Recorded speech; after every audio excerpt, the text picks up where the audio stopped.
Israel কিন্তু আপনি হয়তো জানেন যে তাদের সিসিটিভি সিস্টেমটা পুরো দেশ জুড়ে সিসিটিভি সিস্টেমটা বন্ধ করে দিচ্ছে। সুপার হাইসান ইন্টারস্টেট ব্যালিস্টিক মিসাইল, যেটা আপনার আকাশের মাধ্যমে আবার কিছু সেলফ প্রপেলড ওয়ারহেড কিন্তু ডিসচার্জ করতে পারে। ইরান আত্মসমর্পণ করবে না।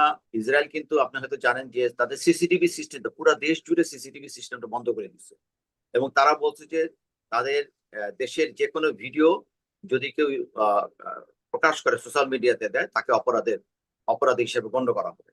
সেই জন্য আমরা পুরোপুরি বুঝতে পারছি না, বাট ছিটে ফোটা যে সমস্ত সংবাদ, আমি একটা জায়গায় দেখলাম ইন্ডিয়ান জার্নালিস্ট এসে একটা বর্ণনা দিচ্ছিল, সে ইসরায়েল থেকে এসে দেশে ব্যাক করে সে বর্ণনা দিচ্ছিল যে ইসরায়েলের ভিতরের অবস্থা কি হচ্ছে।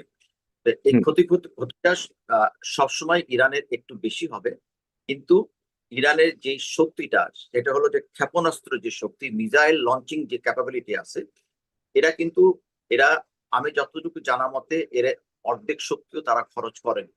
বিশেষ করে যদি আপনি খুররম শাহ 4 যেটা লঞ্চ করেছে, একটা সুপার হাইসান ইন্টারস্টেট একটা ব্যালিস্টিক মিসাইল, যেটা আপনার আকাশের মাধ্যমে আবার কিছু সেলফ প্রপেলড ওয়ারহেড কিন্তু ডিসচার্জ করতে পারে।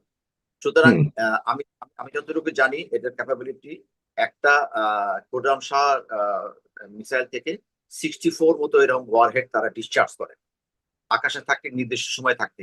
সুতরাং এই ক্যাপাবিলিটিটা যখন আছে, তখন তারা কয়টাকে নিউট্রালাইজ করবে, ইন্টারসেপ্ট কয়টাকে করবে। আর এখন লেটেস্ট আজকে যেটা শুনলাম, যে ম্যাক্সিমাম তাদের মিসাইলগুলি ইসরায়েলের উপর পড়ছে, কারণ তাদের ইন্টারসেপশন ক্যাপাবিলিটিটা কমে গেছে। কারণ আপনি জানেন যে একটা ইরানের ছোড়া একটা মিসাইল অথবা যদি কোনো ড্রোনও তারা করে, সেটাকে ইন্টারসেপ্ট করতে 4 থেকে 10টা ইন্টারসেপ্টর মিসাইল ব্যবহার করতে।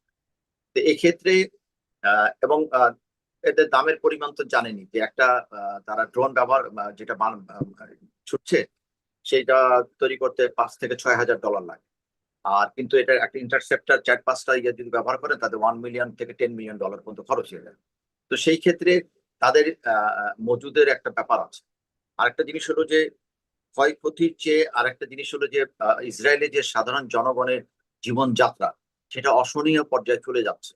কারণ এর আগেও আমরা যুদ্ধটা দেখেছিলাম, 12 দিনের যুদ্ধ হয়েছিল কিন্তু, এবং 12 দিনের যুদ্ধে কিন্তু ইসরায়েল এক পর্যায়ে সিজফায়ার আমেরিকার মাধ্যমে হোক অথবা অন্য কোনো শক্তিধর দেশের মাধ্যমে হোক, তারা সিজফায়ার করতে বাধ্য হয়েছিল। কেন বাধ্য হয়েছিল? কারণ তাদের জনজীবন বিপর্যস্ত হয়ে গেছিল, একের পর এক সাইরন, নর্মাল জনজীবন বিধ্বস্ত হওয়াতে জনগণের পক্ষ থেকে একটা চাপ এসেছিল। এবার আমরা দেখেছি যে বিভিন্ন টিভি এবং অন্যান্য জায়গাতে যে জি, আপনি এই ভিডিওটার কথাই বলছিলেন।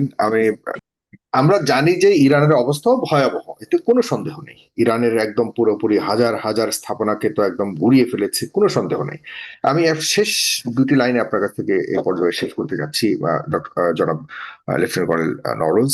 এটি হলো যে ইরান এত তো সত্ত্বেও, এত কিছুর পরেও কোনোভাবে কি আত্মসমর্পণ করার কোনো সাইন আপনি দেখতে পাচ্ছেন? বা ইরানকে যে কারণে চাপ দিচ্ছে যে নাই, ইরানের সরকার আত্মসমর্পণ, আইআরজিসি আত্মসমর্পণ করুক, এবং যুক্তরাষ্ট্র এবং ইসরায়েল তাদের মতো করে তাদের সরকার হয়তো বসাবে, এই যে চিন্তা ভাবনাটা ছিল, সেই জায়গায় কি যেতে পারবে বলে মনে করেন?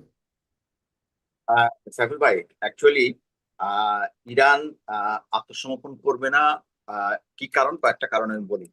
কারণ ইরান কিন্তু গত 30 বছর যাবৎ এই যুদ্ধের জন্য প্রস্তুতি নিচ্ছিল। 30টা বছর কি জন্য প্রস্তুতি নিচ্ছিল? কারণ তারা জানে যে তারা যদি আহ আহ, এই ক্ষেপণাস্ত্র কর্মসূচি এবং পারমাণবিক শক্তিধর হিসেবে আত্মপ্রকাশ করতে যায়, তো সেক্ষেত্রে তাদের উপর একটা আক্রমণ হবে, এদার ইসরায়েল আর আমেরিকা।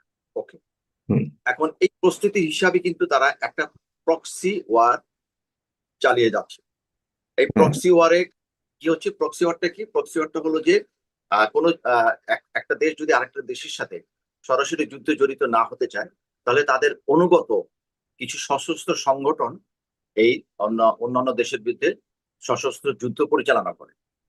এই প্রক্সি ওয়ারের মধ্যে কারা কারা আছে? এই প্রক্সি ওয়ারের মধ্যে যেমন আছে আপনার